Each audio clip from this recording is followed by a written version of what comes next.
Tengo en comunicación al doctor Waldo Albarracín, es rector de la Universidad Mayor de San Andrés en La Paz y actual candidato a alcalde de la ciudad de La Paz por la agrupación Comunidad Ciudadana. Doctor, muchas gracias por aceptar esta entrevista. Muy buenas tardes, gracias por la entrevista, un abrazo fraterno para usted y a través suyo a los oyentes de este importante programa. ¿Por qué decidió postular alcalde de La Paz? Precisamente porque la ciudad de La Paz tiene muchas asignaturas pendientes en relación a los servicios que debe prestar el municipio, especialmente en lo concerniente a la calidad humana a la calidad de vida, mejor dicho, de los ciudadanos. La Paz es una ciudad muy asimétrica porque así como hay gente que vive en villas señoriales donde cuenta con los servicios elementales básicos, tiene una calidad de vida importante, pero también hay otros barrios marginales donde la gente sobrevive y escasean desde luego los servicios elementales, luz eléctrica, saneamiento básico, agua, alcantarillado, calles asfaltadas, seguridad ciudadana, etc. En consecuencia, de lo que se trata es de ejercer, viabilizar bajo una doctrina que hoy está siendo utilizada mucho en el ámbito internacional, que es el derecho a la ciudad. Es decir, que la ciudad no sea simplemente una formalidad, un diseño arquitectónico y punto, sino que sea accesible al ciudadano, independientemente de su condición social, política o sea, étnica, etc.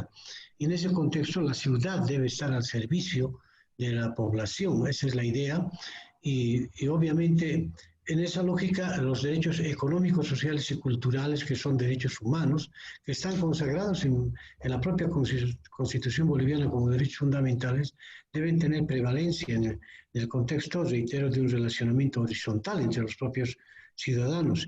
Y es en esa lógica que, por la actuación que tengo en la defensa de los derechos humanos y en el ámbito educativo, creo que es esencial que se diseñe un nuevo tipo de gobierno municipal, reitero, más accesible al ciudadano, a las personas, donde además la gente, como dije hace un momento, se apropie de la ciudad. En ese contexto es que me buscaron algunas entidades políticas y entidades de la sociedad civil para que pudiera candidatear. Inicialmente cada una de ellas planteó que yo fuera su candidato exclusivo, pero no me parecía correcta esa idea, porque no se trata acá de aspiraciones individuales, sino colectivas.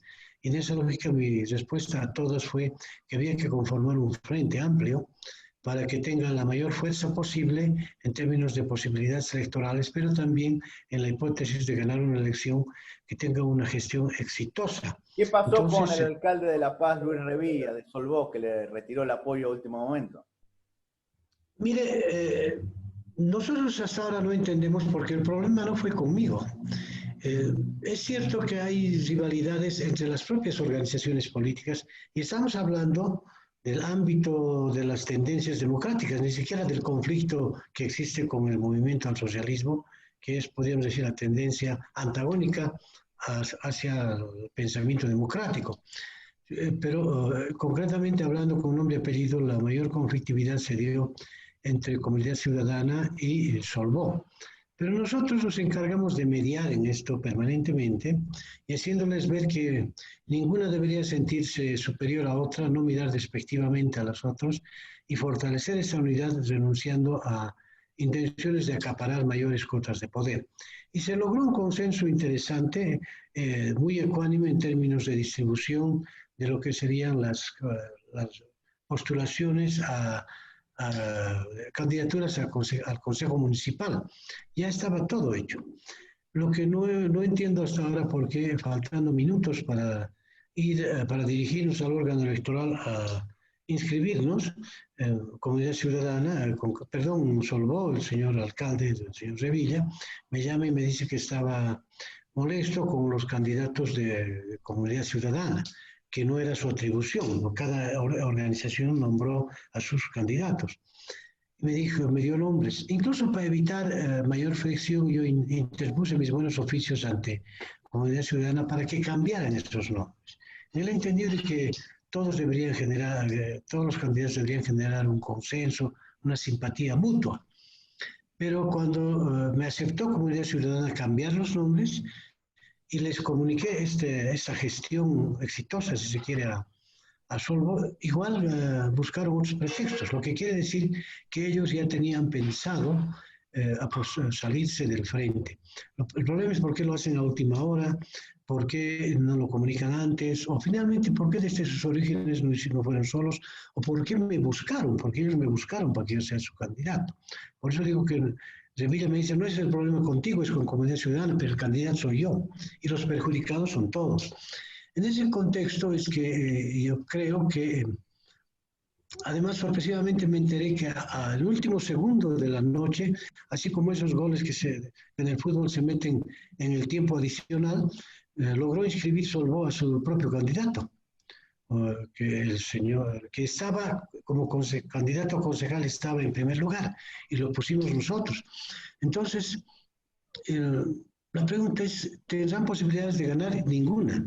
Y entonces, ¿qué es lo que están buscando? Ahí empiezo a sospechar, y subrayo la palabra sospechar, que lo que quieren es dividir el voto, que destruir los frentes que aglutinan mayor votación, dispersar el voto. Ahora, ¿a quién beneficia esa dispersión del voto? Es lo que ha pasado en las elecciones nacionales recientes de octubre de este año, donde la dispersión del voto de las tendencias democráticas le abrió de par en par las puertas a las tendencias autoritarias encarnadas en el movimiento del socialismo. Algunos opositores al MAS dicen que Carlos Mesa indirectamente colaboró para que el MAS vuelva al poder. Usted, que es antimasista, ¿por qué decidió leerse con el expresidente Mesa? No, es que yo no me fijaba en las personas, sino fundamentalmente en las fuerzas políticas que me buscaron. Comunidad Ciudadana como fuerza política, en la última elección nacional, pese a que a nivel nacional ganó el MAS, en la ciudad de La Paz ganó Comunidad Ciudadana, con más del 50%. Entonces no podemos negar su potencial electoral, su potencial político. Ahora, Solvo evidentemente está en la alcaldía, tiene su estructura, tiene la experiencia necesaria, por eso también nos buscaron e integraron el frente. ¿Y en el caso de Samuel Doria Medina? Igual es una fuerza política que ya podríamos decir que tiene varios años en la vida política del país, la experiencia, y tiene su propia base social y su militancia. Entonces, o sea, trata de alguna manera usted está dando a entender que está en este frente porque lo buscaron, más que hablar de coincidencias ideológicas o políticas, porque le ofrecieron. Claro, porque en el caso de una elección municipal y del gobierno municipal, el problema fundamental no son las coincidencias ideológicas. De hecho, es ponerse de acuerdo en un programa de gobierno municipal para ver cómo satisfaces las principales necesidades de la gente.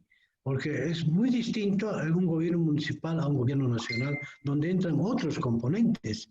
El gobierno municipal es fundamentalmente, tiene que ver, reitero, con la vigencia de los derechos económicos sociales, porque el vecino te pide calles asfaltadas, te pide dónde ubicar la basura, cómo transformar la basura, te pide resolver temas de medio ambiente, te pide luz eléctrica, te pide seguridad ciudadana, infraestructura sanitaria, infraestructura escolar, son parte de las atribuciones de un municipio. Entonces, discutir ideológicamente eso no tiene mucho sentido. Por eso es que se ha hecho abstracción de ello, porque además a estas alturas, en opinión mía personal, ya no existe esa dicotomía izquierda-derecha. Porque yo vengo de la izquierda y no me avergüenzo, me siento orgulloso, pero las izquierdas de hoy, que están ahí gobernando algunos países, tienen más tendencia fascista, o se reniegan incluso de la propia democracia. Por eso es que yo soy crítico del MAS, por la vulneración constante de los derechos humanos en que ha incurrido, incluidos los derechos... ¿Qué puede decirle a la gente que piensa que usted fue responsable o uno de los responsables del golpe de Estado contra Evo Morales? En absoluto, para nada. Y le voy a decir por qué. Porque golpe de Estado, ¿Qué significa? A ver, hubo un golpe de Estado en Chile donde el ejército chileno toma el palacio, destituye al gobierno legalmente constituido de Allende y se instala ahí y genera un estado de terror, ¿no es cierto?, por muchos años, muchos años. O en Argentina, Videla, que hace lo mismo, en Bolivia, Banzer, en Paraguay, Stroessner, en fin. Son dictaduras militares donde el gobierno es absoluto, no se respeta la libertad de prensa, no hay parlamento por si acaso, etc. Eso es un golpe de Estado. En Bolivia hubieron golpes de Estado de García Mesa, Banzer, etc. Eran momentos difíciles en Bolivia. Yo estuve muy joven detenido por una dictadura. Pero llamarle golpe de Estado a la renuncia voluntaria del señor Evo Morales me parece un exabrupto. Pero se lo pidieron los Morales, no fue tan voluntaria. Un ratito. Sí, pero déjame explicarte porque como tú no vives en Bolivia, no conoces exactamente la realidad. Bueno, pero en Bolivia están diciendo esto. Todos los días. Pero es que te diré, unos dicen eso porque quieren ocultar algo. Y te voy a decir por qué. El señor Evo Morales tenía todo el derecho de gobernar hasta enero, creo que el 31 de enero o algo así, de ese año, o sea, del 2020. Todo el derecho, porque era su gestión constitucional. ¿Por qué renuncia él? Él renuncia avergonzado porque se había descubierto un tremendo fraude electoral, que él mismo ordenó se investigue, porque él trajo a la verdad, era su cuate, era su amigo íntimo, el señor... el secretario general, Almagro, es más, casi como su jefe de campaña, porque llegó hasta el Chapare en su campaña electoral de Evo Morales. Entonces, ¿qué mayor amistad puede tener? Confiado en eso, lo convoca y le dice, aquí en Bolivia están diciendo que ha habido fraude. Yo digo que no, ellos dicen que sí, que venga una entidad imparcial y nos comprometemos a respetar su informe de auditoría, que va a ser vinculante. Perfecto. Él creyó que su amigo le iba a convalidar. Lo que pasa es que no lo hizo Almagro en la auditoría, lo hicieron profesionales independientes, como 20 que trabajaron de la forma más técnica posible, ¿no es cierto? Y dieron un resultado. Eso Almagro ya lo pudo desvirtuar. Bueno, ante esa circunstancia, Evo Morales, que nos dice en la mañanita tras el informe, nos dice, ya no van a haber nuevas elecciones, van a haber otras elecciones, estas ya no sirven, él dijo, con otro tribunal electoral, con otros protagonistas políticos, él mismo dijo. Bueno, posteriormente en la tarde se renuncia, pero la renuncia es importante que tú tomes en cuenta algo, revisando la Constitución boliviana. Cuando el presidente renuncia o se enferma o se muere, opera la sucesión constitucional. ¿Quién lo sustituye? El vicepresidente. ¿Quién era? Alguien obviamente de su partido, el MAS, Álvaro García. Luego, cuando renuncia, si a falta del vicepresidente se hace cargo de la presidencia del país, el presidente o presidenta del Senado. ¿Quién era? La señora Salvatierra, afín al MAS. O sea, después, si no puede ella, todavía el presidente de diputados, que también era del MAS. Si no pueden ninguno de ellos, todavía los vicepresidentes de ambas cámaras, que también eran del MAS. La pregunta es, habiendo tanta gente afín al MAS, ¿por qué cualquiera de ellos no se hizo cargo bajo la sucesión constitucional con prelación, ¿no? ¿Por qué no se hicieron cargo del país? La señora Yanine Áñez ha llegado al gobierno por carambola, es decir, porque como hasta el primer vicepresidente de ambas cámaras han renunciado, no querían hacerse cargo del país, ella le correspondía a ella. Nadie la ha ido a sacar de un cuartel para ponerla. Bueno, entonces, ¿de qué golpe de Estado puedes hablar? Además, cuando el Parlamento ha funcionado hasta el último día de su gestión con 2/3 de votos mayoritarios al movimiento al socialismo. ¿Dónde has visto pues un golpe de Estado y una dictadura militar con un parlamento donde la mayoría de los parlamentarios, los dos con 2/3, son afines al gobierno de Evo Morales? Entonces, ¿de qué golpe? Es más, ellos mismos han tramitado una resolución del Tribunal Constitucional que habilita a la nueva presidenta del Senado del MAS, la señora Eva Copa, que se pelean entre ellos con Salvatierra, porque cuando Salvatierra se dio cuenta de ese error de no hacerse cargo de la presidencia, quiso volver al Senado y Eva Copa le dijo, ya no, de su mismo partido, yo soy la presidenta. En fin, entonces, tienen que haber la honestidad intelectual para reconocer que al no haberse hecho cargo, al haber dejado de gobernar la presidencia y no haberse hecho cargo quienes debían sucederlo, han permitido que esto llegue hasta la señora Áñez.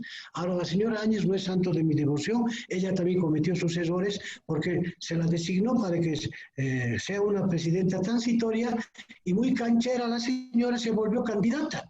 Y de paso empezó a vulnerar derechos humanos y de paso empezó a permitir la corrupción. Entonces, del lado de los que se dicen izquierdistas y de los ultraderechistas, para mí son unos ladrones de mierda, así de clarito. Entonces, lo que pasa es que la política como tal en Bolivia está demasiado contaminada. Bueno, no solo en Bolivia. Entonces ya el referente de ser izquierdista, derechista o de otra tendencia ya no es garantía, porque parece que lo importante aquí es que la política te permite asegurarte tu patrimonio hasta tu cuarta generación. Eso es lo importante. Pregúntale el patrimonio que tiene asegurado el señor. Hablando de esto, de la gente que quiere parasitar al Estado, ¿qué opina que Félix Paxi quiere postular nuevamente para gobernador, a pesar de que tiene varias denuncias por corrupción y tiene una incapacidad manifiesta a la hora de gobernar? Mira, legalmente no le puedo, no sé si se habrá inscrito, me estás dando un dato nuevo, pero creo que no se ha inscrito. O sea, ya no puede, además, si quisiera, porque el plazo pasaba ayer. Pero en el supuesto de que se haya inscrito, no le sirve de nada porque el pueblo paseño no lo quiere. Como tú dijiste, lo ha visto como un tipo inútil. En realidad, él ha ganado la alcaldía porque el movimiento al socialismo también ha puesto una candidata que no servía para nada. Entonces, tengo la impresión de que el pueblo ha votado por una especie de mal menor, en este caso, del gobierno departamental de La Paz. Se ha aplazado Patsy, que también antes era del MAS y rompió con ellos por otras causas, en fin. Y bueno, creo que también hay un problema de escasez de cuadros políticos, pero en función también del perfil de honestidad, porque lamentablemente muchos de los candidatos que están llegando en los diferentes departamentos y municipios están ahí porque por una vinculación más íntima con el jefe de partido antes que por su perfil de idoneidad. En el propio MAS hay problemas terribles, quizá te has enterado como buen periodista, se están agarrando a silletazos, a puñetazos en el mismo MAS, y no debería ser así porque el MAS para mí es un partido también necesario por su raigambre popular, pero la escuela interna que le dan, la formación, de que todo hay que resolver a través de los golpes, eliminar al otro, en fin, es una guerra interna muy peligrosa. Entonces, ¿quiénes son los culpables? Las cúpulas, las élites políticas que, reitero, están dando malas señales. Y cuando el jefe da esa mala señal, la base obedece esa mala señal y la política se distorsiona.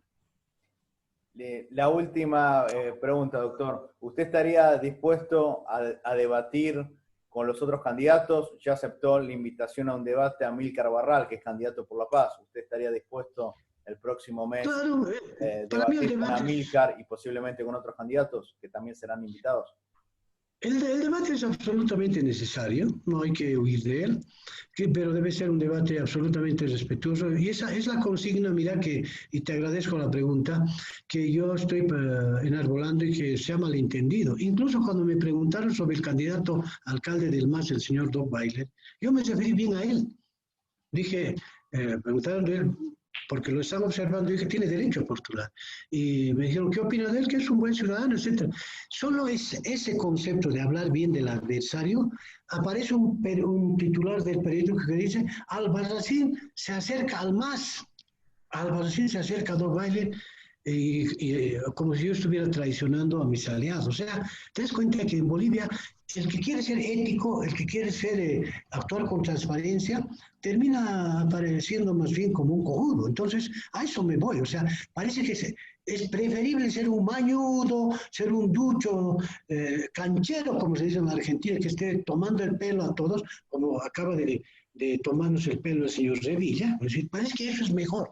Porque cuando uno actúa con ética, te ven como inocente. Y yo creo que hay que recuperar la política para la ética, para la transparencia. Creo en eso. Te puede parecer una posición demasiado soñadora, pero a eso hay que apuntar, querido amigo. Por eso yo veo miseria humana tanto en la izquierda, la ultraderecha. Lamentablemente, cuando ya estás en el escenario político, es exactamente lo mismo. Muchísimas gracias, doctor. Muy amable. Igualmente, un abrazo fraterno y gracias por la entrevista. Para más entrevistas sobre Bolivia y la región, por favor suscríbanse a mi canal de YouTube.